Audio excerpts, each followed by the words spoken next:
이 분석은 경기 데이터와 흐름을 기반으로 한 제 개인적인 예측 분석입니다. 최종 선택은 여러분 각자의 판단 기준에 맞게 활용해 주세요. 자, 2026년 2월 7일 TD 가든에서 동부 컨퍼런스의 두 라이벌 보스턴 셀틱스와 마이애미 히트가 격돌합니다. 특히 오늘은 브러질 라이트라는 특별한 테마도 있다고 하는데요. 이 경기의 승부 향방을 데이터를 통해 한번 깊게 파고들어 보겠습니다. 자, 오늘 분석은 이런 순서로 진행될 겁니다. 먼저 양 팀의 전반적인 상황부터 훑어보고요. 그 다음에 승부에 가장 큰 영향을 줄 스쿼드와 부상 변수를 짚어볼게요. 그리고 핵심 데이터를 뜯어보고 배당 흐름, 그러니까 시장의 심리도 한번 읽어보겠습니다. 마지막으로 이 모든 걸 종합해서 승부를 가를 결정적인 변수가 뭔지, 그리고 최종 결론까지 달려보겠습니다. 네, 그럼 먼저 두 팀이 지금 어떤 상황에서 만나게 됐는지 그 큰 그림부터 한번 그려보죠. 자, 보시는 것처럼 보스턴 셀틱스는 3승 18패, 동부 컨퍼런스 상위권을 아주 굳건히 지키고 있죠. 반면에 마이애미 히트는 27승 25패로 뭐랄까 좀 힘겨운 순위 싸움을 계속하고 있는 상황입니다. 기록만 봐도 두 팀의 분위기가 얼마나 다른지 느껴지시죠? 하지만 여러분, 단순한 성적보다 더 중요한 게 있죠. 바로 지금 당장의 전력입니다. 이번 매치업의 핵심, 그 갈등 구조가 바로 이 로스터 상황에서부터 시작됩니다. 자, 먼저 셀틱스부터 한번 볼까요? 팀의 에이스, 제이슨 테이텀이 아킬레스건 부상으로 4월까지는 못 나옵니다. 이게 좀 아쉽긴 한데 그래도 팀의 핵심은 건재해요. 햄스트링이랑 무릎 부상 털고 돌아온 제일런 브라운이 평균 29.5득점을 해주면서 공격을 이끌고 있거든요. 근데 여기서 끝이 아닙니다. 진짜 엄청난 소식이 하나 더해졌어요. 시카고에서 베테랑 센터 니콜라 부세비치를 트레이드로 데려왔는데 바로 오늘 데뷔전을 치릅니다. 이건 뭐 전력이 한층 더 강해졌다고 봐야죠. 반면에 마이애미는 상황이 좀 심각합니다. 주전 가드진이 그냥 완전히 무너졌다고 봐야 해요. 타일러 히로는 부상, 테리 로지어는 개인 사유로 둘 다 못 나옵니다.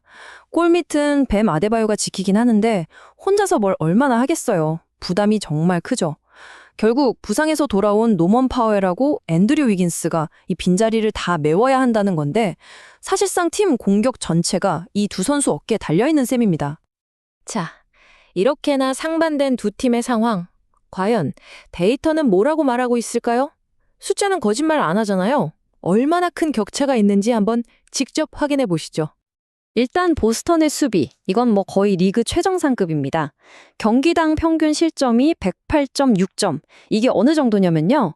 리그 전체에서 두 번째로 낮은 기록이에요. 정말 대단하죠. 근데 이게 다가 아닙니다. 최근 폼은 더 무서워요. 최근 3경기만 놓고 보면 평균 실점이 90점대로 뚝 떨어졌습니다.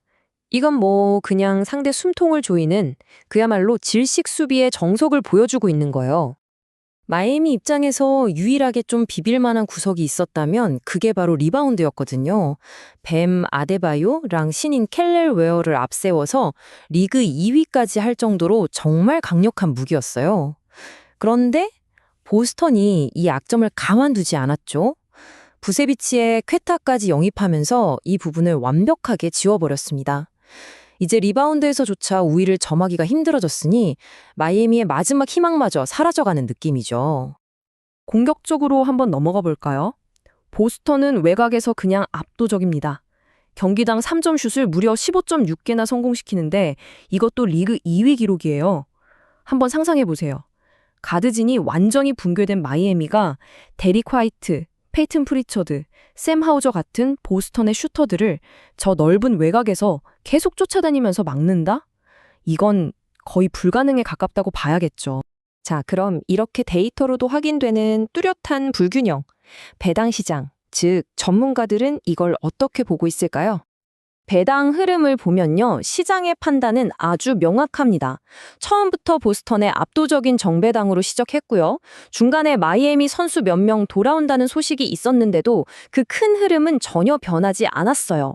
한마디로 시장은 이 경기를 보스턴의 일방적인 승리로 거의 확신하고 있다는 거죠. 세부적으로 보면 핸디캡 기준점은 테이텀이 없다는 걸 반영해서 촉이 마이너스 7.5점에서 6.5점으로 살짝 줄었고요. 반면에 총 득점을 보는 언더오버 기준점은 부세비치의 공격력에 대한 기대감 때문인지 229.5점에서 230.5점으로 오히려 소폭 올랐습니다. 근데 이건 글쎄요, 우리가 지금까지 본 실제 데이터랑은 조금 방향이 달라 보이죠? 자, 그럼 이 모든 데이터와 시장의 흐름까지 종합해 봤을 때 이 경기의 승부는 결국 어디에서 갈릴까요? 저는 딱 세 가지 결정적인 변수가 있다고 봅니다. 첫 번째는 바로 부세비치 효과입니다. 그의 포스트업 능력, 그리고 안쪽에서 바깥으로 빼주는 그 킥아웃 패스는 제일런 브라운의 공격 효율을 정말 극대화시켜 줄 거예요. 두 번째는 마이애미의 리더십 공백입니다.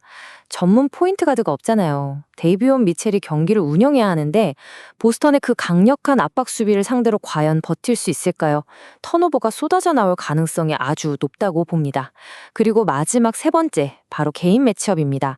충분히 쉬고 돌아온 제일런 브라운, 그 폭발력을 과연 앤드류 위긴스가 혼자서 막아낼 수 있을지, 이 대결에서 사실상 승부가 갈릴 수도 있습니다.